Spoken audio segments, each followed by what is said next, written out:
C'est le temps. Salut. Oh, salut Anne-Fleur. Ça va? Salut, salut. Salut, salut. Alors, il faut que je mette un titre au live peut-être. Je sais même pas si je sais comment faire. Tu vois? On va se parler de violence et de réagir aux violences. Mais je sais pas comment titrer le live. J'en fais tellement pas souvent que je sais pas comment faire ça. Donc c'est pas grave. On va partir là-dessus. Salut tout le monde. Salut, salut. Du coup, je vais vous raconter. On va laisser un petit peu le temps aux gens d'arriver. J'aimerais bien titrer ce live, mais je sais pas faire. Donc voilà, je suis. Ah non, ça c'est des filtres, donc non. Donc l'idée là de ce live, c'est de parler de quand on est témoin de violences envers les enfants, de ce qu'on appelle les violences éducatives ordinaires, comment réagir. Alors déjà, gros disclaimer, il n'y a pas de façon générique de réagir, il n'y a pas d'obligation de réagir, on peut en penser ce qu'on veut, mais il n'y a pas d'obligation de réagir. Si vous ne vous sentez pas d'y aller, n'y allez pas. Voilà. Et après, on peut juste se dire, tiens, pourquoi réagir? Parce que c'est l'opportunité pour les enfants concernés notamment de voir qu'il y a d'autres façons de faire, de vivre le truc. Alors comment ça va se passer ce live? En fait, je vais vous raconter les anecdotes qu'on a de... Ok. Il y a Séverine qui veut participer. Ok, je finis de présenter. Attends, tu l'as enlevé. Ah non, tu étais là toujours. Je finis de présenter, puis après je te fais monter si tu veux. Je vais vous parler des anecdotes juste qu'on a eues cet été en camping. Voilà. Parce qu'en fait, d'habitude, on va en camping en Espagne et on n'est pas autant confronté à ces situations. Salut! Bon moment magique, ça va? Donc voilà, l'idée c'est que je raconte tout ça. Et n'hésitez pas ensuite à intervenir dans les commentaires, à vouloir monter aussi si vous voulez. Je crois que c'est vrai, il est parti, c'était peut-être un misclick. Donc voilà, donc je vais commencer à vous raconter tout ça. Alors déjà, on est parti donc en vacances en camping en France. C'était dans un camping Cap Fun. C'est pas du tout un partenariat, hein, je le dis juste pour ça. Donc on est parti en camping en France. Par contre, je précise bien en France parce que d'habitude on part en Espagne. Et on n'a pas ce même rapport à l'enfant en Espagne. En tout cas, nous, de notre vécu, de notre expérience, on n'a pas rencontré ce même rapport à l'enfant. Et en France, j'ai vraiment été, alors pas surpris, mais je crois que j'avais perdu l'habitude, confronté en tout cas à beaucoup de situations comme ça où il y avait beaucoup de cris, de hurlements, enfin voilà, c'était, d'adultes sur les enfants, je parle. Hein. C'est vraiment assez intense. De temps en temps, je vais boire mon matcha. Et si vous voulez, sur la semaine, donc on y a passé une semaine, donc 6 jours, et je sais pas, j'ai dû faire une dizaine ou une douzaine d'interventions, entre guillemets, ou de réactions. Je vais revenir précisément sur 3 qui me semblent intéressantes à développer. Brièvement sur les autres, en fait, c'est souvent... Alors, si vous avez déjà écouté les épisodes que j'ai pu faire dessus, sur ce sujet-là, j'ai souvent parlé des stratégies pour détourner, en fait, un petit peu l'énervement et l'attention de l'adulte qui est en train de s'énerver. En fait, la plupart du temps, franchement, on n'a pas besoin de venir jouer les sauveurs, les sauveuses, venir faire les leçons. Vraiment, c'est un truc à éviter. Par contre, venir désamorcer une situation qui est en train de monter, tout simplement parfois en demandant l'heure, c'est des choses que j'ai fait 2 fois cette semaine-là, ben, ça peut aider. Tout simplement en voyant que, moi les cas que j'ai eu aussi cette semaine, c'est que j'étais avec Sarah, souvent à la piscine, et c'est souvent là qu'il s'est passé des choses, et en fait, tout simplement dire, tiens, est-ce que tu veux venir jouer avec nous? Ou, je pense qu'on a tous besoin d'un break, est-ce que vous voulez qu'ils viennent jouer avec nous? Voilà. Un truc, il y a aussi cette histoire de la glace où il y a un petit garçon qui était très triste de ne plus avoir de cornet, vous savez, il avait pris une goutte de glace, il n'y a plus de cornet qu'on mange là. Du coup, il avait sa glace dans un pot, donc il était en crise, c'était un tout petit garçon. Et sa mère, c'était en train de monter. Et moi, j'allais justement acheter une glace à Sarah, et bien entendu que j'ai inventé un truc. Hein. Alors après, j'ai dû expliquer à Sarah pourquoi j'ai inventé un truc, mais je suis allé voir le petit garçon en lui disant « Oh, elle a l'air trop bien ta glace, c'est quel parfum s'il te plaît? Parce que ma fille va en acheter une et elle se demande avec la couleur qu'est-ce que c'est comme parfum. » Et voilà, et donc juste ça a désamorcé le truc. Voilà, intervenir, ça désamorce. Demander l'heure, intervenir comme ça. Pas cette semaine-là, mais une autre fois aussi, parce que des fois on est loin. Je me rappelle une fois, je suis intervenu, j'étais en déplacement professionnel, en allant demander, j'entendais une maman qui était en train de hurler sur un enfant, en allant simplement demander à la personne si elle avait du papier toilette, parce que moi il n'y en avait plus. Voilà, on peut inventer des petites excuses comme ça. L'idée, c'est juste de désamorcer, en fait. Et potentiellement, d'aller vérifier que tout le monde va bien. Donc déjà, il n'y a pas forcément besoin de rentrer dans des discours, des dialogues, et surtout d'éviter de faire les leçons à qui que ce soit. Même si vous verrez que dans l'anecdote que ça m'est arrivé et que ça va. Donc voilà. Donc ça, c'est vraiment l'essentiel des interventions que moi je peux faire en tout cas et qui peuvent arriver, c'est désamorcer les choses. Je me rappelle aussi quand j'étais à la FNAC, quand je travaillais à la FNAC, notamment en librairie, alors bien sûr c'est principalement des mamans qu'on voit, mais il est pas rare de voir des mamans au rayon jeunesse qui en peuvent plus avec plusieurs enfants ou quoi. Et voilà, des fois, je me rappelle très bien aussi de cette maman à la FNAC de Poitiers où les enfants étaient en train de mettre tous les livres par terre. Elle pétait un plomb parce qu'elle était toute seule avec 3 enfants et elle pensait que tout le monde allait la juger. Et voilà, simplement intervenir en disant ah tiens dis donc tous les livres ont été mis par terre, est-ce que tu veux qu'on les range ensemble? Parfois l'enfant dit non et on va simplement dire mais c'est pas grave, je vais le faire. Parfois l'enfant dit oui et c'est cool, on le fait ensemble et la daronne elle peut souffler, tu vois. J'ai pas été confronté à des darons dans ce cas-là, donc c'est pour ça que je dis daronne. Donc voilà. Pour revenir sur les 3 cas précis, donc n'hésitez pas déjà si vous avez des questions, si vous voulez agir dans les commentaires à les poser. Pour les 3 cas que je voulais vous raconter un petit peu plus en détail, il y en a un qui est très court. Puisqu'en fait on était à la piscine du camping. Alors juste pour vous situer le truc, la piscine du camping, putain j'ai l'impression que ça va durer une plombe la façon dont je raconte, bref. La piscine, dans ce camping il y avait 3 grands toboggans où les enfants pouvaient aller assez tôt, et ensuite il y avait en tout une piscine couverte, une grande piscine, une autre grande piscine et 2 petites piscines pour les petits, dont une avec un petit toboggan. Voilà, donc il y avait vraiment de la place. Moi c'est des ambiances que j'aime bien, l'ambiance camping. Moi je viens de milieux populaires, modestes. C'est ce que j'ai connu quand j'étais petit. Il y a un petit côté agressif que j'aime beaucoup dans ces milieux populaires. Voilà, on est ensemble et tout. Moi, j'aime bien. Pour rappeler le sujet, c'est intervenir quand on est témoin de violences faites aux enfants, notamment de VEO, comme on dit. Donc voilà. Et l'ensemble des situations se passe dans ce secteur-là. La première, donc très courte, c'était une petite fille. Nous, on arrive dans la piscine, en fait, je suis avec Sarah. Bon, de toute façon, je suis tout le temps avec Sarah. On arrive dans la piscine et on croise tout de suite une petite fille qui a son papa juste à côté. Et vous savez, on est très en proximité quand il y a du monde dans la piscine. Et on est vraiment très proches. Et en fait, le père, à ce moment-là, il met une tape comme ça, bien fort quand même, hein, derrière la tête de sa fille en lui disant « T'es débile ». Et je sais pas ce qui s'est passé, je m'en fous, j'ai pas été témoin. Et en fait, là, j'ai réagi, mais comme un réflexe. Je me suis mis à hauteur de l'enfant. Et le seul truc que je lui dis, c'est non, t'es pas débile. Personne peut te dire que t'es débile et personne ne peut te frapper non plus. Et j'ai juste levé les yeux vers le père. Il n'a pas réagi, il m'a pas répondu. Je pensais, en plus, il était balèze. Je pensais que ça allait dérailler. J'ai pas réfléchi sur un moment, mais je pensais que ça pouvait dérailler. Il n'a pas réfléchi et il a dit bah viens, on s'en va. On n'a pas plus parlé. Tout ce que je peux vous dire, c'est que nous, ensuite, avec ça, on est allé dans l'eau et que quelques minutes après, la petite fille et le papa se faisaient un câlin, donc je sais pas ce qu'ils se sont dit. Mais en tout cas, la petite fille, après avoir subi ça, a entendu au moins une fois que non, elle n'avait pas à subir le coup sur la tête et l'insulte. Donc voilà, ça c'est la première situation. Vous voyez, des fois ça peut être très rapide, hein. Il n'y a pas de prise de tête à chercher ou quoi.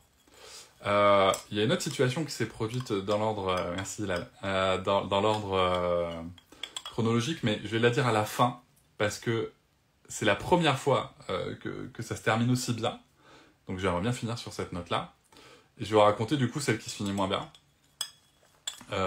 et qui s'est passée vers la fin du séjour. On est à la piscine, et je vois un petit garçon en train de pleurer sur le bord de la piscine. Il a un gilet, vous savez les gilets pour flotter quoi, et il se tient un bras comme ça. Et en fait, c'est Sarah qui le voit d'abord. Elle me dit, papa, il y a un petit garçon qui pleure. Je lui dis, bah, qu'est-ce qu'on fait? On va le voir. Bah, oui, bien sûr qu'on va le voir. On y va. Et je lui dis, bah, alors, qu'est-ce qui t'arrive? Il est vraiment en larmes, tu vois. Donc il reprend un peu son souffle et tout. Je lui dis, t'inquiète, tout va bien. Dis-moi juste ce qui t'arrive, je vais t'aider. Et donc il pleure et il me raconte en même temps. Il me dit, j'ai mal au bras. J'ai mal au bras. Oui, un bout de Lucie, t'as raison. En fait, plus on va réagir, même si on va se tromper, mais je ferai une petite synthèse à la fin, plus on va apprendre à réagir, ça va devenir automatique et plus on va être efficace, en fait. Donc, le petit garçon, Milo, il me dit j'ai mal au bras et tout. Je regarde, il a l'air d'avoir très mal au bras. Je regarde un peu si les maîtres nageurs, nageuses sont dispo. Et je lui dis d'abord, où sont tes parents? Alors, la vraie question que j'ai posée, c'est où est ta maman? Voilà. J'aurais dû demander où sont tes parents, parce que j'en ai marre de genrer le truc et que ça se pose toujours sur la mère. Mais bon, voilà, comme juste pour vous dire que j'ai des automatismes aussi que je combats. Et donc, il me la montre, en fait, elle est dans la piscine. Et la dame, en fait, elle voit son enfant, et je sais pas, elle fait un truc comme ça, genre, elle le regarde comme ça, et elle fait 1, 2, 3, tu vois, avec ses doigts. Et je me dis, mais qu'est-ce que c'est, tu vois, je comprends rien. Et du coup, je parle un peu fort, pas méchamment, mais je dis juste, madame, c'est votre enfant? Elle me fait oui, comme ça, de la tête. Je dis, vous pouvez venir, s'il vous plaît, il pleure. Et puis elle fait un peu, non, non, non. Je lui dis, ouais, ok, je lui dis, t'as mal au bras. Et je lui dis, ce qu'on va faire, c'est qu'on va appeler les secours, enfin, les maîtresses nageuses, parce que je peux pas le laisser comme ça, quoi. Et si ses parents veulent pas s'en occuper, en fait, il y a quelqu'un qui doit le prendre en charge. Et c'est pas forcément mon rôle. Et du coup, je commence à héler la surveillance, quoi. Et du coup, la mère a dit non, mais c'est bon, j'arrive. Donc elle arrive. Et en arrivant, elle commence à me dire oui, non, mais c'est parce qu'il fait son cinéma, il a pas vraiment mal. Moi, le premier truc que je lui réponds, c'est excusez-moi, madame, mais il est en train de pleurer quand même. Il est en train de pleurer, il dit qu'il a mal au bras. Il avait une trace de bleu ici, là. Tu vois, comme ça, comme un pouce. Et je dis si, enfin il y a un truc. Et elle cache, elle me répond non mais attendez, je suis sa mère et en plus je suis infirmière, je connais bien mon garçon, c'est moi qui dis s'il a mal ou pas. Je dis écoutez, moi je remets absolument pas en question ni votre compétence d'infirmière ni la relation avec votre enfant. Par contre, je pense qu'il est quand même bien placé pour savoir s'il a mal, en l'occurrence. Donc il me dit qu'il a mal. Écoutez, on va voir. Je vais voir pourquoi il a mal. Et du coup, je me retourne et je lui demande déjà, est-ce que tu peux me dire comment tu t'appelles? Moi, je m'appelle Cédric. Donc, il me dit qu'il s'appelle Milo.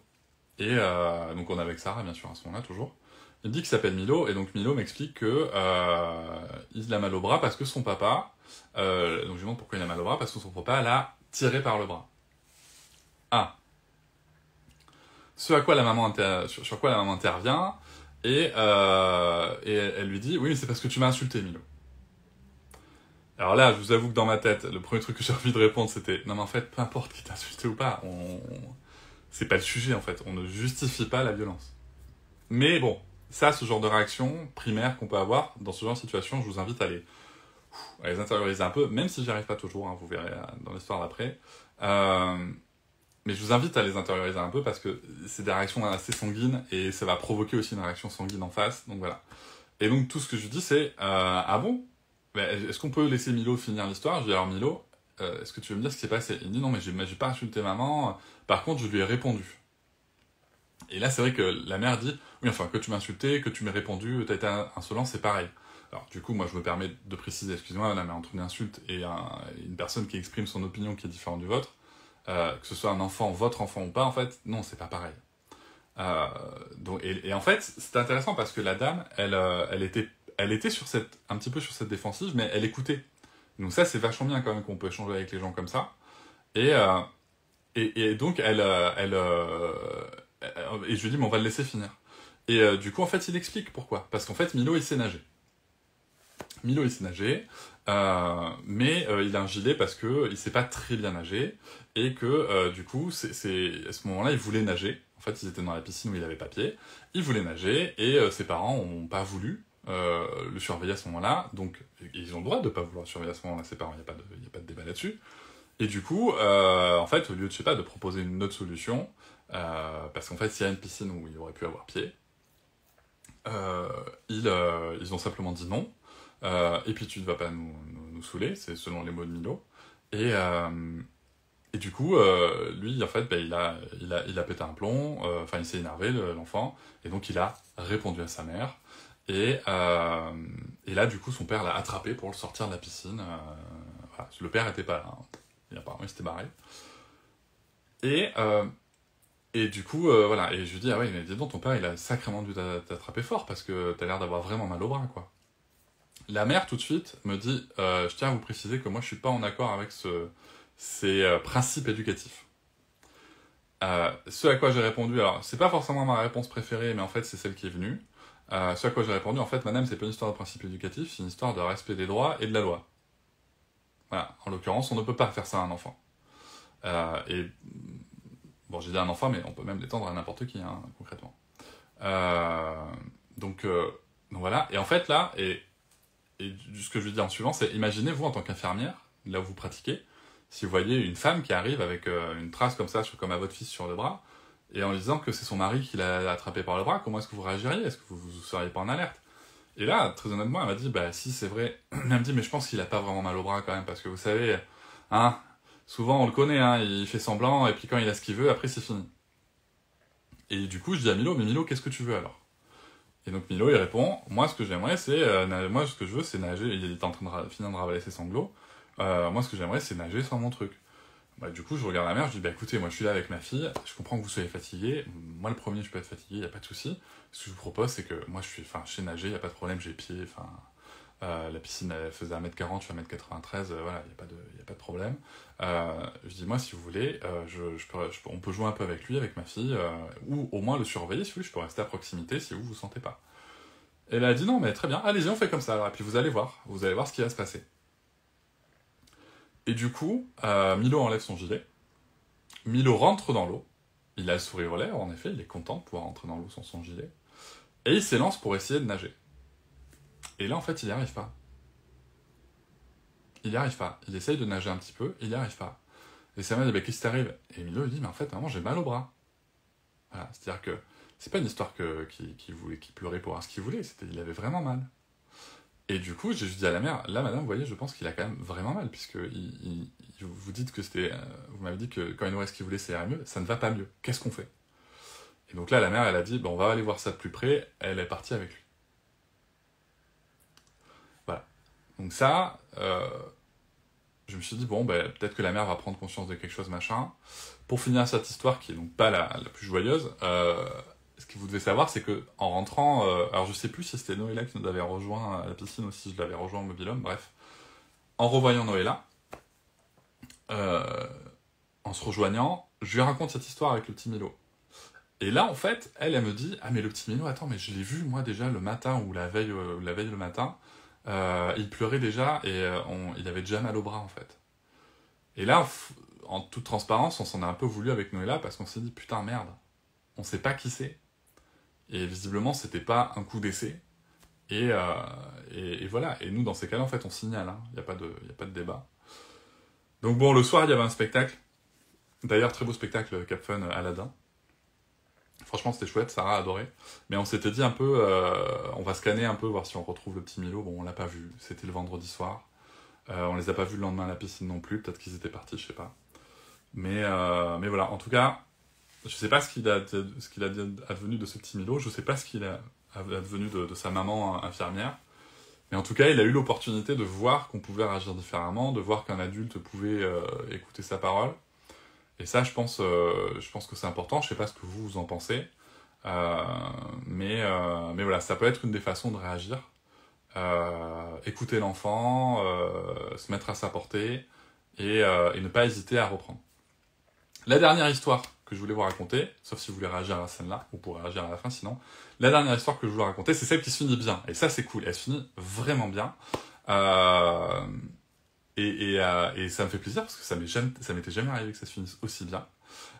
Du coup, là, je vous raconte, j'ai oublié l'histoire, le prénom du garçon, donc on va l'appeler Simon. Salut Océane. Oui, en fait, je raconte des anecdotes que j'ai eu en vacances là sur des réactions à des violences dites éducatives, ordinaires, etc. Et les réactions que j'ai pu avoir, je dis pas qu'elles sont bonnes ou mauvaises, je raconte juste. Voilà. Je vous laisse chacune vous faire vos opinions là-dessus. Donc, appelons-le Simon. On est à la piscine avec Sarah, comme toujours. Petit coup de matcha. On est dans la piscine avec Sarah. Et on les avait même pas calculés. Et en fait, il y avait une famille avec le papa, la maman, la fille, le garçon. La fille est un peu plus grande que le garçon, donc le garçon, appelons-le Simon. Et en fait, tout à coup, nous, on est pas loin d'eux, mais on les calcule pas, il y a du monde dans la piscine et tout. Et tout à coup, en fait, le père, il gueule non, mais c'est bon, maintenant t'arrêtes là, putain, tu vois, j'en ai marre que tu m'éclabousses. Ok. Et du coup, tout le monde se retourne. Tout le monde se retourne. Et en fait, du coup, là, le père, il rentre dans un espèce d'enjeu. Je peux l'affirmer, parce que vous verrez à la fin de l'histoire, je peux l'affirmer. Le père rentre dans un espèce d'enjeu, tout le monde me regarde. Et du coup, l'enfant, en effet, le garçon, il tenait pas en place, il était très très très excité. Apparemment, ils étaient arrivés au camping il y a pas longtemps, comme nous. Et il était très très très excité. Et il tenait pas en place, en effet. Et du coup, en fait, en bougeant, il arrosait ses parents, sa sœur, etc. Pardon. Simon, il doit avoir, je sais pas, 9-10 ans, sa sœur, peut-être 12 ans, tu vois, peut-être 12-13. Et du coup, il tient pas en place. Et là, son père monte en pression, continue de dire c'est bon, maintenant tu vas voir, hein, ça suffit. Et là, je me dis bon, reste dans le coin. Et j'attends une fenêtre. Alors, par expérience, dans ce genre de cas, moi, je cherche des fenêtres en fait pour intervenir. Elle va venir à la fenêtre, hein, mais je cherche des fenêtres pour intervenir parce que intervenir comme ça de but en blanc, sans aucun chemin d'accès logique, c'est vraiment une grosse intrusion. Et c'est la meilleure façon, en fait, que ça soit pas productif, c'est-à-dire qu'on se plante, qu'on aille juste dans le conflit. Donc j'attends à la fenêtre. Et du coup, il continue de s'énerver, papa, oui, tu vas voir et tout. Là, je me dis, putain, le gamin, il va s'en prendre une. Et il éclabousse une dernière fois, et là, il lui fait, bon, mais c'est bon maintenant, tu vas rester 5 minutes assis au bord de la piscine. Alors, ça va peut-être vous surprendre, mais le premier truc que je me dis à ce moment-là, c'est, ah putain, au moins, il va pas lui en coller une, quoi. C'est vraiment le premier truc que je me dis. C'est triste, hein. C'est triste. Mais je me dis, au moins, il le frappe pas. Sarah, pendant ce temps, qui dit, mais papa, qu'est-ce qui se passe avec le petit garçon? Pourquoi le papa écrit comme ça? Je dis, bah, il crie parce qu'il est pas content. Et là, tu vois, il va lui demander de rester assis 5 minutes au bord de la piscine. Sarah, qui me fait mourir de rire, moi, intérieurement. Parce qu'elle me dit, mais papa, ça sert à quoi? Moi, je dis, bah, à rien, ma chérie. À rien, mais voilà. Et elle me dit, mais on peut pas l'aider. Je dis, bah écoute, j'attends. Je sais pas comment intervenir, ma chérie, mais j'attends. Et du coup, le garçon sort de l'eau. Il se met au bord de l'eau, et tu sais, c'est une piscine chauffée à 25 degrés à peu près. Et dehors, il faisait 26-27, et il y avait un peu de vent. Donc en fait, il avait froid. Et à peine il sort, et il dit, non mais papa, maman, j'ai super froid, je vais pas pouvoir rester 5 minutes. Son père, donc toujours très fort, hein, qui dit, ben non mais c'est comme ça, et puis si t'es pas content, si tu te plains, ou si tu nous arroses, si t'es pas content, si tu te plains, tu vas reprendre 5 minutes de plus. Donc il est là, assis sur la piscine avec les pieds dans l'eau, il bouge un peu les pieds en attendant, comme ça. Et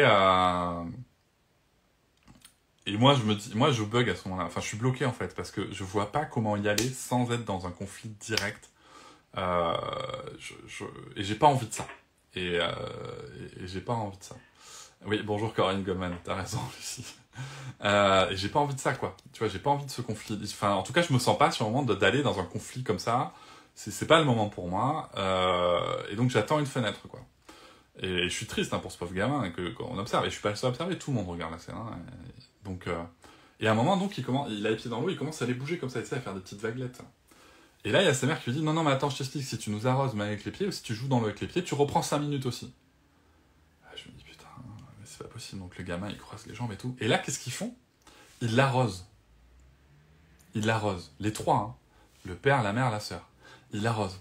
Alors, ils disent, ah ben tu vois ce que ça fait, alors tu rigoles moins et tout. Et là, je me dis, putain. Et là, je me dis, vas-y peut-être. Mais je sais pas, j'y vais pas, je bloque. Et au final, le gamin revient dans la piscine où ils les arrosent, je crois, en même temps. Enfin bref, il réplique, quoi. Et du coup, là, le père dit, non mais c'est bon.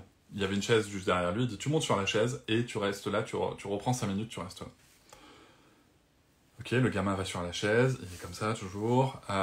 Et là, la famille s'éloigne un petit peu vers l'autre bout de la piscine. Et le gamin crie, non, mais me laissez pas tout seul non plus et tout. Là, le seul truc que Sarah lui dit, c'est, mais t'es pas tout seul, on est là.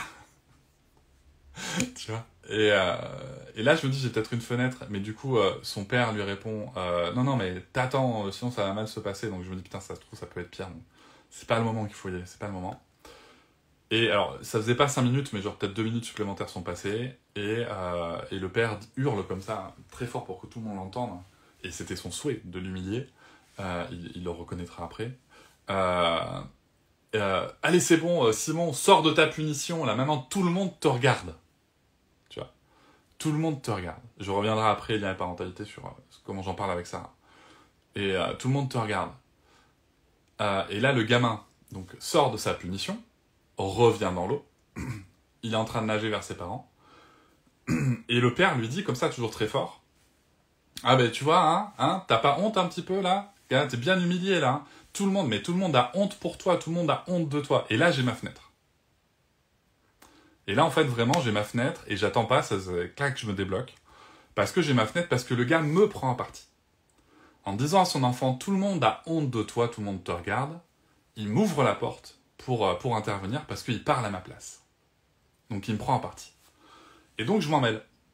Donc j'interviens de manière, je vous le cache pas, un petit peu agacée, un petit peu plus que ce que j'aurais aimé.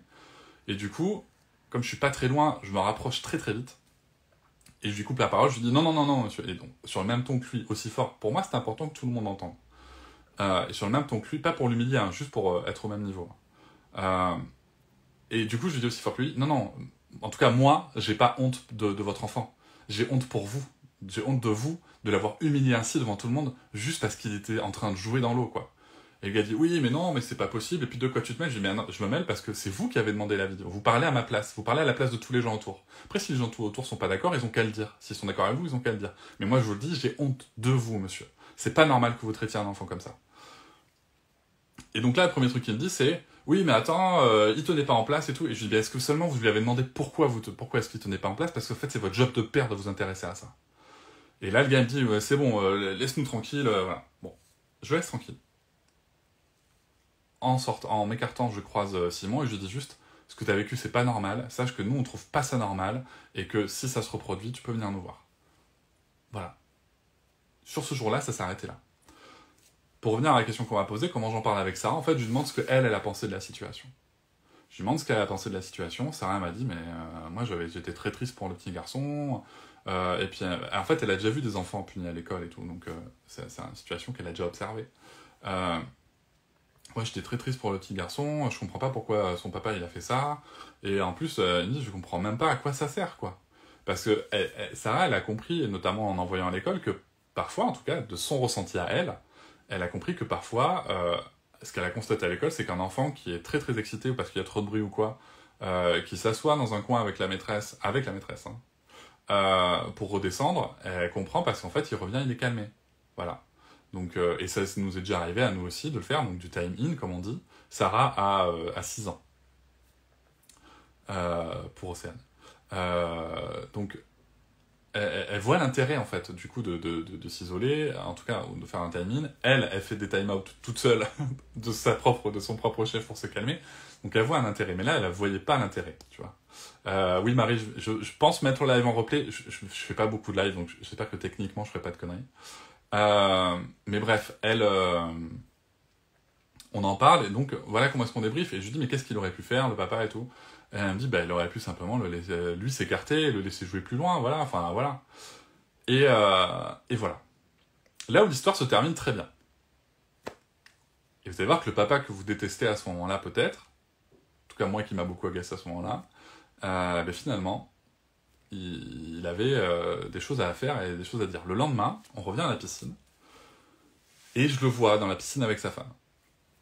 Nos regards se croisent, et là, en fait, là, j'ai un petit moment de calcul, parce que je me dis, alors, faut pas que je regarde méchamment, parce que, voilà, c'était hier, c'était à un moment, j'ai pas jugé quelqu'un sur l'ensemble de sa paternité, parce qu'il a pété un plomb sur un moment, j'ai pas jugé quelqu'un en tant que personne, parce qu'il a pété un plomb sur un moment, donc, je le regarde, et je me dis, d'un autre côté, si je lui souris trop franchement, il va peut-être croire que je me fous de sa gueule, tu vois, comme on s'était quitté quand même sur un moment un peu tendu.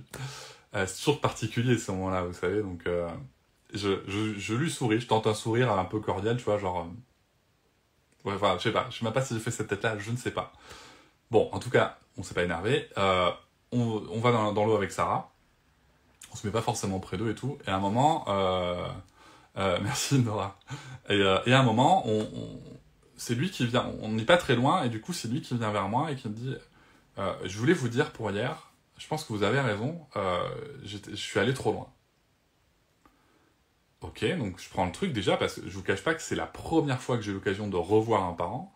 Et non, c'est pas la première fois, pardon, que j'ai l'occasion de revoir un parent, ça c'est pas vrai. En tout cas, c'est la première fois que le parent vient me voir pour en parler comme ça. Et je lui dis, ok, c'est-à-dire?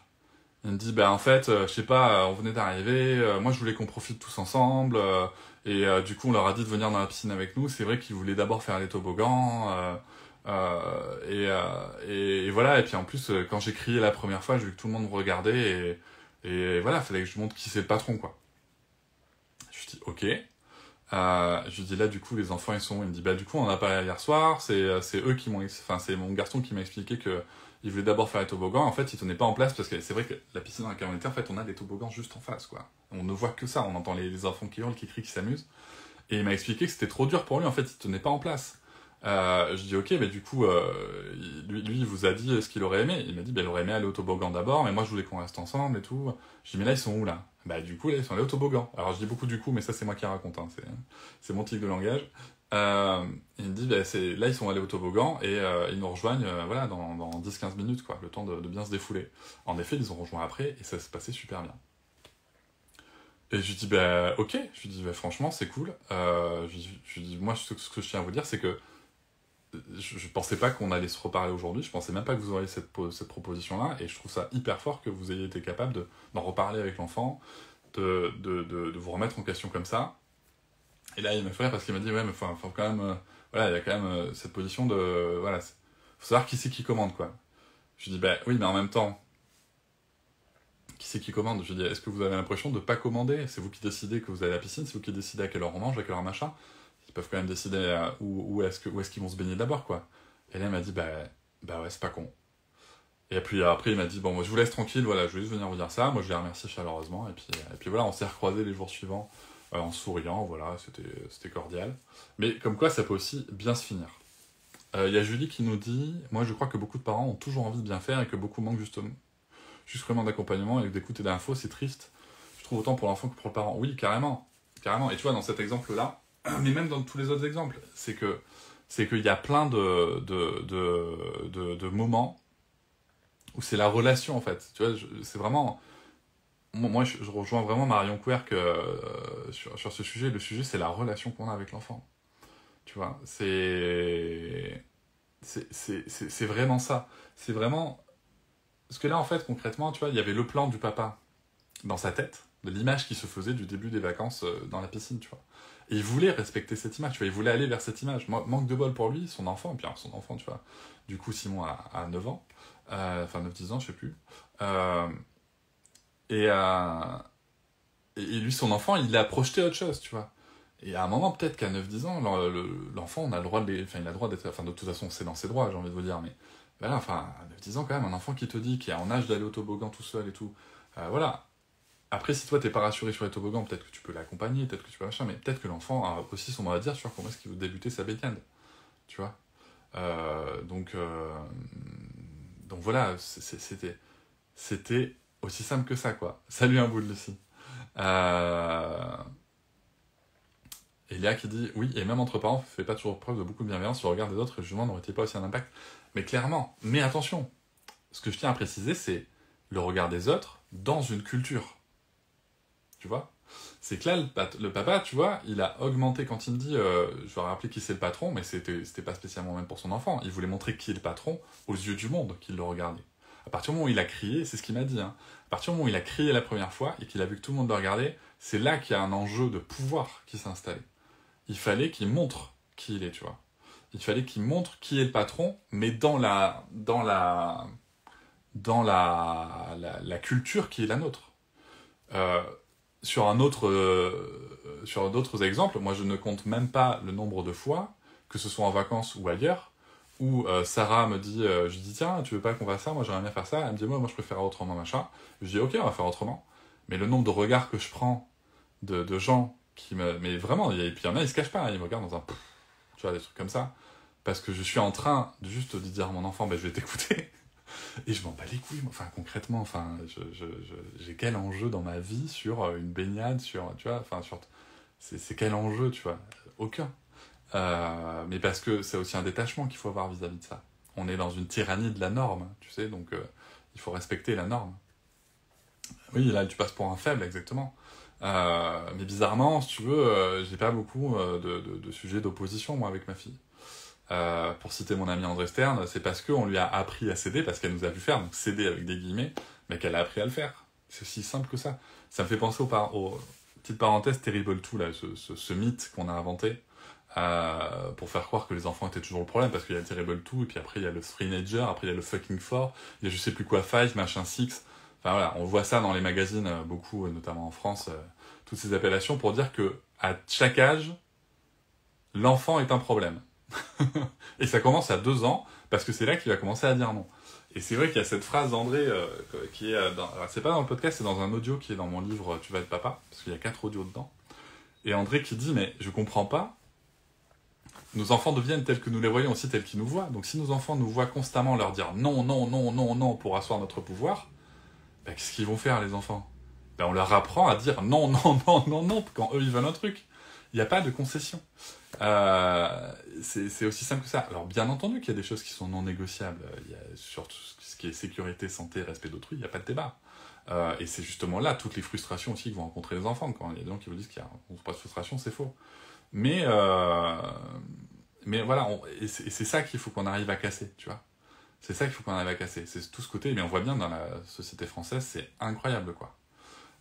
Florence qui dit qu'il faut considérer un enfant comme une personne à part entière, c'est important pour son respect, ses choix, ses envies, tout en étant libre de nos décisions parentales. Oui, dans la limite du fait que l'enfant est une personne mais n'est pas un adulte. Ça, c'est important pour tous les sujets qui peuvent toucher au consentement, aux relations, etc.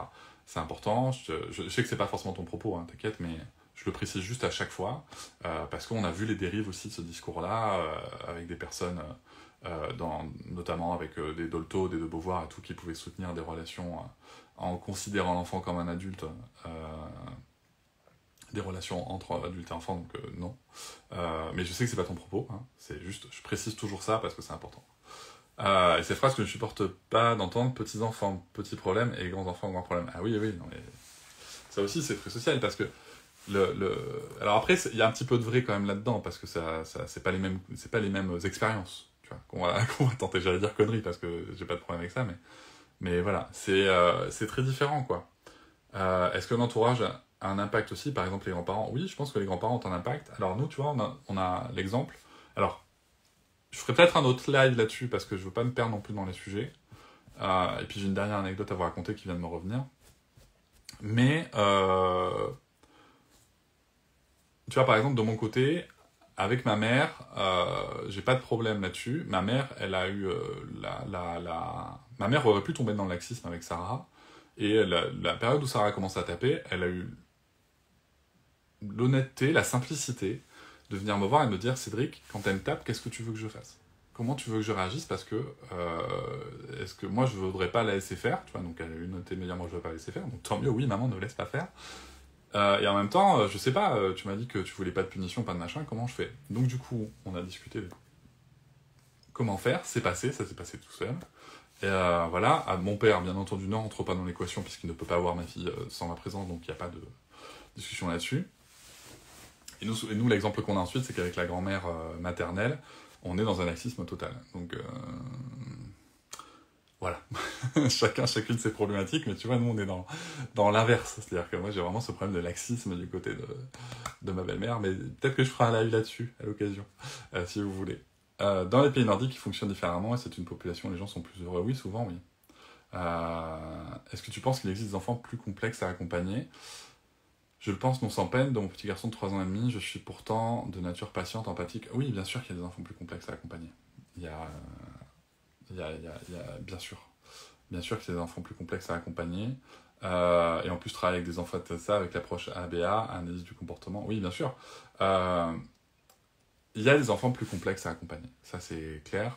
que ce soit sur des sujets comportementaux ou même des sujets physiologiques. Tout bête, hein, nous ici, Lucas représente un tout autre défi que Sarah en étant bébé parce qu'il a un RGO, tu vois. Il a un RGO, donc il dort beaucoup moins, c'est beaucoup plus agité, il pleure plus. Du coup, toi, ça influe différemment, tu vois, ça vient te chercher plus souvent. Donc oui, tu vois, sans même parler de comportement, de structure familiale ou quoi, il y a des choses qui sont physiologiques. Donc oui, c'est plus compliqué. Ce qu'il faut, c'est trouver. C'est ça qui est dur, c'est de chercher, et puis tu trouves, et puis tu vois, même avec le sommeil de Lucas, tu trouves, et puis en fait ça va durer 2 semaines, après il faut que tu cherches un autre truc, et puis après tu peux revenir au truc que tu avais déjà essayé. Et moi, c'est ça que je trouve ça formidable dans la parentalité, parce que j'adore ça. J'adore chercher des trucs, les tester, j'adore échouer, en fait. donc je crois que ça m'aide beaucoup. Je me sens pas mal quand j'échoue, enfin pas mal quand j'échoue, si, des fois je me sens mal. Mais voilà, des fois il y a des choses que j'admets aussi, tout simplement. Donc tu disais, oui, il y a du boulot, malheureusement, je peux pas rester. Ouais. Oui, mais c'est ça. Mais tu sais que je vais finir mon anecdote de VO. Pour finir sur la dernière anecdote qui m'est venue, là, c'était qu'on était, donc je dis qu'il y a une petite piscine avec un petit toboggan pour enfants. Et on était là avec Sarah, et donc Sarah, qui avait très peur de ce toboggan, elle le teste. Elle le teste, elle arrive à le faire toute seule. Et bon, bref, elle s'amusait beaucoup. Et nous, vous savez, on s'est retrouvés, là, vous voyez les darons posés comme ça dans la piscine où l'eau nous arrive au ventre, parce qu'en fait, il y a 40 cm d'eau. Je vous laisse imaginer la scène. Et donc, j'étais 2 darons comme ça. Et puis, il y a un papa qui disait à son gamin, mais papa, tu veux pas me regarder, machin tu veux pas jouer avec moi? Enfin, je sais plus comment il se citait. En tout cas, il voulait qu'il joue avec. Et le père qui lui répond, non, mais c'est bon, arrête de me saouler, là, tu me fais chier. Et là, en fait, j'ai réagi d'une autre manière. Puisque Sarah, de toute façon, jouait déjà un peu avec le petit garçon en question. Je lui dis, bah écoute, moi, si tu veux, tu peux venir, je veux bien que tu me fasses chier.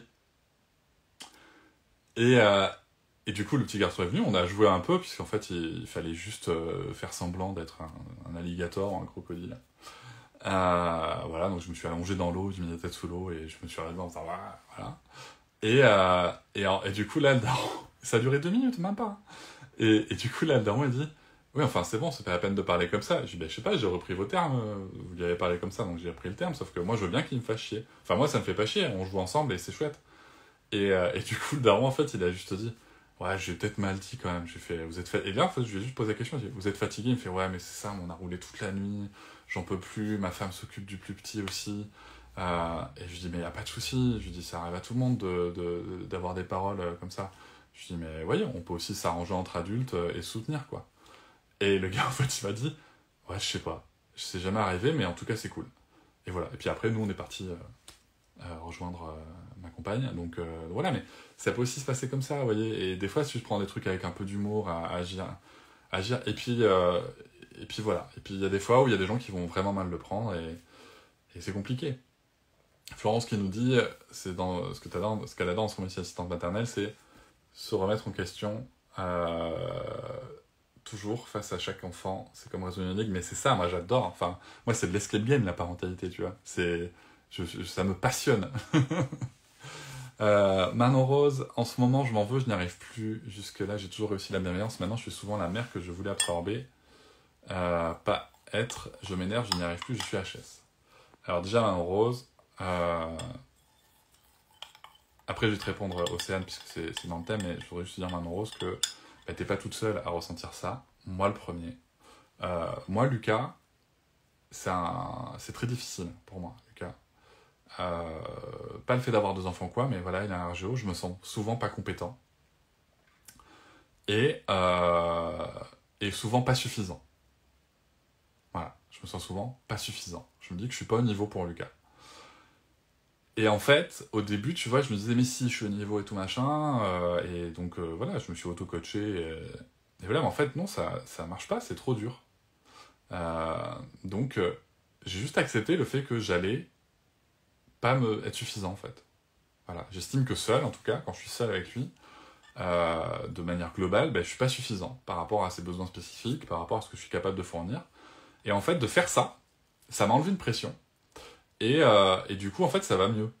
Tu vois Donc voilà, mais il y a un moment avec Lucas où j'y arrivais vraiment pas, et en tout cas, je me sentais vraiment pas bien. Et en fait, tu vois, juste d'accepter le fait que j'étais pas assez, ben, ça m'a permis d'évoluer. Donc je dis pas que c'est ce qu'il faut faire, hein. Je parle de moi dans mon truc, parce que j'ai des méthodes d'auto-coaching que je connais bien. La seule chose que je peux te dire par rapport à ce que tu décris, Manon Rose, c'est que souvent les gens avec qui j'échange sur la parentalité me disent « mais moi je veux pas crier ». Ben, en fait, tu vas crier. Dans la plupart des cas, les gens... Enfin, c'est aussi sain de crier occasionnellement et de s'emporter et d'expliquer qu'on a été... La question, c'est pas est-ce que je vais réussir à ne jamais crier, parce que ça, je pense que c'est inatteignable pour tout le monde, et de toute façon, est-ce que c'est vraiment ce qu'on veut? Est-ce qu'on veut que nos enfants aient des robots sans émotion face à eux? Je pense pas. La question pour moi, c'est plutôt, ok, je vais crier, qu'est-ce qui va se passer quand je vais crier? Qu'est-ce que je vais en faire? Comment est-ce que je vais transformer ça? Et quels outils j'ai pour accompagner ça? C'est plutôt ça. Déjà, ça va enlever une pression, tu vois. C'est qu'est-ce que j'en fais. Ensuite, si tu trouves que tu cries trop souvent, trop et trop souvent, bah là, voilà, je pense que t'es pas toute seule. En tout cas, quand je dis t'es pas toute seule, je connais pas ton contexte familial, mais tu vois, il y a des professionnels de la petite enfance qui existent, il y a potentiellement des PMI, il y a des gens qui peuvent accompagner et qui peuvent être pris en charge par la société. Donc voilà. Donc si tu sens que c'est trop et trop souvent, voilà. Et si ça arrive de temps en temps, ben ça arrive. La question c'est qu'est-ce qu'on en fait. Si tu trouves que ça arrive trop, en tout cas que ça te pèse et tout, je peux que t'inviter à te tourner vers un professionnel ou une professionnelle. Pour finir, je vais répondre à la question d'Océane. Ça vous est déjà arrivé qu'un parent le prenne très très mal? Ouais. Ouais, alors, ça arrive assez peu. Ça arrive assez peu que les gens le prennent mal parce que, c'est pas pour me jeter des fleurs, mais à la base c'est quand même mon métier de parler avec les gens et d'intervenir. Et je sais quand j'avais partagé une anecdote sur Cultura où la première chose que j'avais demandé, c'était une mamie qui avait frappé l'enfant après l'avoir dit qu'elle était vilaine, etc. Et la première chose que j'ai fait en intervenant, c'est de demander à la mamie comment est-ce que se sentait. Ça avait choqué un peu les gens parce que je m'étais pas dirigé d'abord vers l'enfant. Euh, mais en fait, je pars du principe que la plupart des parents, des grands-parents, des adultes qui accompagnent les enfants, ce qu'on voit, les scènes qu'on voit, ce sont souvent des scènes de craquage. Ils sont fatigués, il y a la pression sociale, ce ne sont pas des personnes mauvaises, entre guillemets, tu vois. Et que commencer par s'intéresser à ces personnes qui sont aussi en souffrance à ce moment-là, même si je sais que le sujet c'est l'enfant, il n'y a pas de débat, hein, mais en fait, en attendant, entre l'enfant et moi, il y a un adulte. Et si cet adulte, je le mets directement contre moi, c'est pas sûr que le résultat soit positif ni pour l'enfant, ni pour l'adulte, ni pour moi. Donc, généralement, la première chose à faire, c'est déjà prendre en considération l'adulte. Pas arriver en mode, oui, c'est pas comme ça qu'on parle à un enfant, ça va pas vous péter un plomb. Alors, je dis ça, mais attention, chaque personne a ses limites. Moi, par exemple, la limite physique, la violence physique, si je peux l'éviter, je me rappelle d'avoir retenu le bras d'un père au parc. Voilà. Et je lui ai juste dit, après, attention, je fais aussi 1m93, je suis un homme blanc, je suis 1m93, je joue avec mes cartes qui sont certainement plus faciles qu'une femme d'1m55. Ouais, je me rappelle de ce moment où le père voulait frapper son enfant, et je l'ai retenu sa main par le poignet, et je lui ai dit, peu importe ce que vous ressentez, vous n'allez pas faire ça. Et cette phrase, elle est intéressante, parce que, mine de rien, je lui parle de ce qu'il ressent. Et du coup, il m'a dit non, mais là, je suis à bout et tout. Je fais ok, vous êtes à bout. Si vous voulez, on en parle. Dites-moi ce qu'il n'y a pas. Je vois qu'il vous a beaucoup énervé, mais bon, franchement, il est juste en train de jouer avec un truc. Il y a autre chose, quoi. Après, moi, c'est mon métier. Et, et du coup, ça s'est plutôt bien fini. Mais ça, c'était juste pour vous dire qu'on peut avoir une intervention. En tout cas, moi, je me permets d'avoir une intervention physique à partir du moment où il y a une violence physique qui est en jeu. Donc, je dis pas que je vais frapper l'autre personne, juste que je vais l'empêcher de frapper. Je me suis déjà mis aussi entre un enfant et une mère qui allait le frapper. En lui disant juste, vous ne voulez pas faire ça, et voilà. C'est vraiment comment on le sent. Mais dans la plupart des cas, les moments où ça s'est mal passé, il y a eu ce moment où on était avec Noëlla, d'ailleurs, on se baladait au stade, là, derrière chez nous. C'était une enfant qui était avec son grand-père, elle était sur un vélo, et il lui parlait hyper mal et tout. Et donc nous, on intervient, et on dit juste, tu sais, je sais plus ce qu'il disait, franchement, ça date. En tout cas, on est intervenu, Et on lui a dit, oui, enfin bref, on l'a rassuré en disant que fallait pas qu'elle écoute ça, qu'elle faisait de son mieux et tout. Et on a entendu, en fait, à la fin, le grand-père qui était devant nous, tout mielleux, en disant, oh, mais vous inquiétez pas, ça va passer. On l'a entendu dire, tu vas voir en rentrant à la maison. On sait pas ce qui s'est passé après. Et ça, c'est notre crainte, parce que c'est toujours ce qu'on craint, c'est qu'en voulant aider un enfant, ça s'empire après. On a fait des recherches ensuite pour essayer de trouver qui c'était pour faire un signalement. Mais on n'a pas réussi. Donc voilà, je garde ça en mémoire, c'est un échec. Peut-être que ce coup-là, on n'aurait pas dû y aller, tout simplement. Voilà. Quel autre moment compliqué j'ai eu? J'ai eu cette personne, c'était Salut Julie. J'ai eu cette personne qui est au supermarché, pareil, qui commençait à hurler devant son enfant et où je suis intervenu auprès de l'enfant en disant mais t'inquiète si tu veux, moi j'étais le caddie derrière en fait. Je lui dis mais t'inquiète si tu veux, moi tu peux jouer avec moi pendant que moi on fait les trucs. Et là la personne juste elle me dit non mais ta gueule, je t'ai rien demandé. Ok. Et du coup je suis resté juste là en mode un petit peu estomaqué et puis je lui ai dit oui enfin ok mais il y a pas besoin, vous n'avez pas besoin non plus de crier sur votre enfant. Et puis voilà, elle est partie dans un débat en mode non mais tu vas pas commencer à me faire chier, c'est mon enfant, je fais ce que je veux. Je dis bah non, c'est pas, enfin vous faites pas ce que vous voulez, c'est votre enfant si vous voulez, mais vous faites pas ce que vous voulez, il y a des lois et s'il faut qu'on vous les rappelle, on vous les rappellera.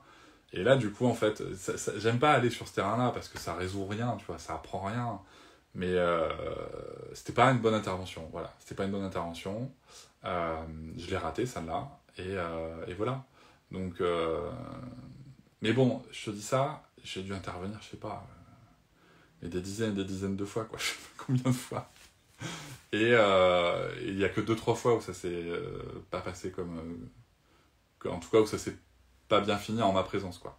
Donc voilà, mais ça arrive, ça arrive. On apprend aussi comme ça. Et puis il faut l'accepter. Et puis mine de rien, parce qu'on parle des enfants et parce que c'est le sujet central et qu'il faut les protéger, mais c'est aussi un moment, si on n'intervient pas, comme je le dis, de manière frontale, hein, je vous l'ai dit dès le début, intervenir de manière frontale et violente, c'est pas ouf. C'est la plupart du temps, c'est quelque chose qui amène quelque chose de bien. Méniel, tu demandes ça donne quoi, il faut que ça se passe bien. Alors j'ai raconté des éléments là.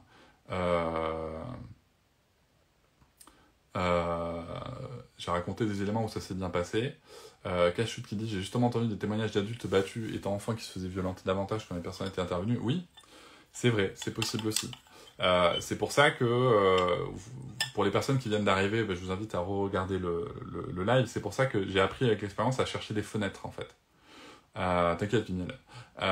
J'ai appris à chercher des fenêtres d'intervention, vraiment. Intervenir d'une façon qui semble logique. C'est-à-dire qu'il faut... Et les fenêtres, ça peut être un regard, hein, ça peut être vos regards se croisent et tout, ça peut être juste ça. En fait, il faut un contact, quelque chose. Pas juste intervenir comme ça, sans regarder les gens. Il faut se connecter. Voilà, c'est le mot que je cherchais. Il faut se connecter. Mais je vous invite à écouter l'épisode 135 avec la docteure Tina Payne-Brisson sur la discipline sans drame. Ce qu'elle explique pour les enfants, en fait, ça marche avec tous les êtres humains. Il faut se connecter. C'est hyper important. Mais pensez même, on parle des enfants, mais pensez même au moment où vous êtes énervé, où vous rentrez chez vous. Prenons un exemple très clair. Et je vais finir là-dessus. Prenons un exemple très clair pour vous parler, juste pour mettre en avant le besoin de connexion avant le besoin d'intervention. Et on va même sortir de toute zone de conflit, juste pour vous donner un exemple très clair. Vous rentrez du boulot, vous n'avez pas passé une bonne journée, je sais pas, voilà, vous n'avez pas passé une bonne journée, vous avez une problématique, et vous l'expliquez à la personne avec qui vous vivez. Salut, vous l'expliquez à la personne avec qui vous vivez, et la personne, je dis pas qu'elle se connecte pas, hein, en tout cas qu'elle écoute pas, qu'elle est pas empathique, mais la personne, elle vous dit juste, ça arrive souvent, nous les mecs on fait souvent ça, et la personne, elle vous dit juste, en fait tu devrais faire ça. T'as tel problème, tu devrais faire ça. Tu vois. Et souvent, en fait, dans les couples, parce que c'est plus souvent les mecs qui réagissent comme ça, beaucoup, je dis ça parce que ce que j'affirme là, c'est basé sur des études, et c'est une construction genrée, hein. Et en fait, le truc, c'est que souvent, ça peut amener à des « non, mais t'en as rien à foutre et tout, mais tu t'es pas demandé de solution », parce qu'en fait, il manque la connexion. au début. Donc même si on a envie de proposer une solution, prenons le temps de se connecter. Salut Marine. Marine qui nous dit « Hello Cédric, je te rejoins en effet, connecter avec le parent est essentiel. Je me souviens d'une maman dépassée dans la salle d'attente de l'hosto où je travaille.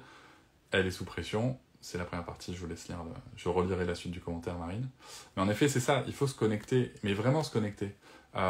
C'est-à-dire, moi pareil, je repense à quand je travaillais à la FNAC, pour répondre à la question qu'on m'a posée, je travaillais aussi à la FNAC. Moi, j'étais à l'accompagnement de l'humain en entreprise, dans le milieu sportif et tout, en étant manager et coach. Mais même avec les clients et les clientes, à la FNAC, combien de fois dans le rayon librairie, puisque je gérais les produits éditoriaux pendant un temps, combien de fois dans le rayon librairie jeunesse, j'ai vu des parents qui allaient péter un plomb, mais qui allaient péter un plomb parce que les enfants mettaient les livres par terre et que pour eux, ils allaient être jugés, ceci, cela. Alors, quand je dis les parents, c'était souvent des mamans, hein, on va pas se mentir. Et en fait, j'avais même fait une réunion d'équipe. J'étais pas encore parent à ce moment-là, mais j'avais fait une réunion d'équipe pour expliquer à tout le monde que on n'intervient pas en disant « Oh là là, les enfants ont mis les livres par terre et tout », ça fait monter la pression sur le parent. On intervient parce que les équipes m'avaient remonté qu'il y a des parents qui étaient pas cool avec les enfants dans les rayons, et que la première chose que je leur ai dit, c'est on va voir le client, la cliente adulte, et on lui demande comment ça va. Voilà.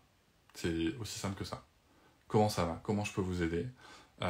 Et souvent, les gens, quand ils sont gênés par les enfants, ils vont dire « Ah, mais je suis un peu gêné, là, je suis désolé, mes enfants... » Même si tu leur as pas demandé ça, hein. Ils disent « Ah, je suis désolé, les enfants mettent les livres par terre, mais c'est pas grave, madame, on va les ranger ensemble, ou tout seul, c'est pas grave, on s'en fout. Comment je peux vous aider? De quoi est-ce que vous avez besoin ?» Et en fait, ce que je vous dis là, c'est bien sûr qu'il y a du commerce derrière, mais on a le droit de faire du commerce humain, premièrement, et de deux, ça marche avec les gens, en fait. C'est quoi le besoin aussi du parent? Parce qu'on se parle de relations, on se parle pas...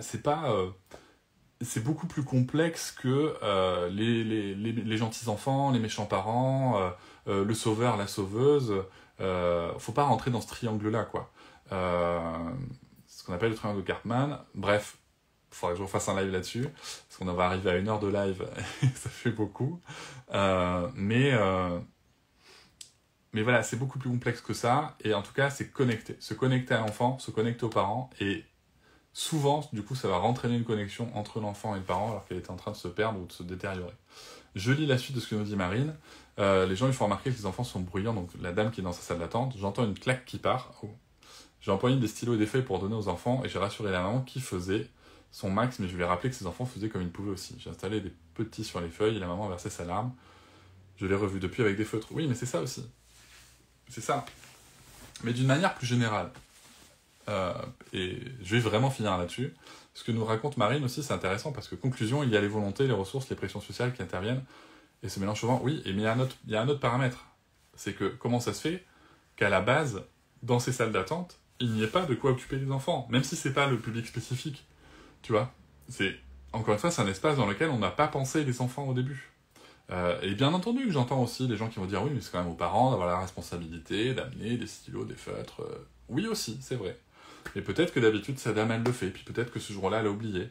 Donc merci Marine de l'avoir aidé et de l'avoir épaulé dans ce moment-là. Mais peut-être que si on pensait qu'il y a des enfants, ou en tout cas des adultes avec des enfants qui peuvent être présents un peu partout, puisqu'on est quand même nombreux, hein, des parents, peut-être que ça pourrait mieux se passer.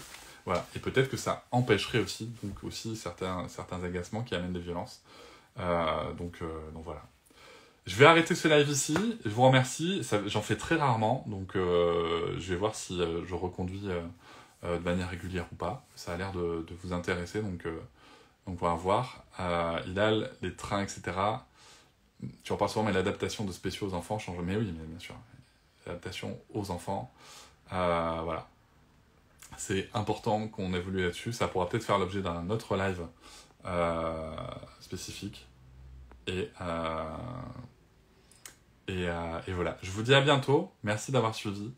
Et puis on verra si je refais ou pas. Je vais essayer de le reposter. Si je me trompe pas. Salut.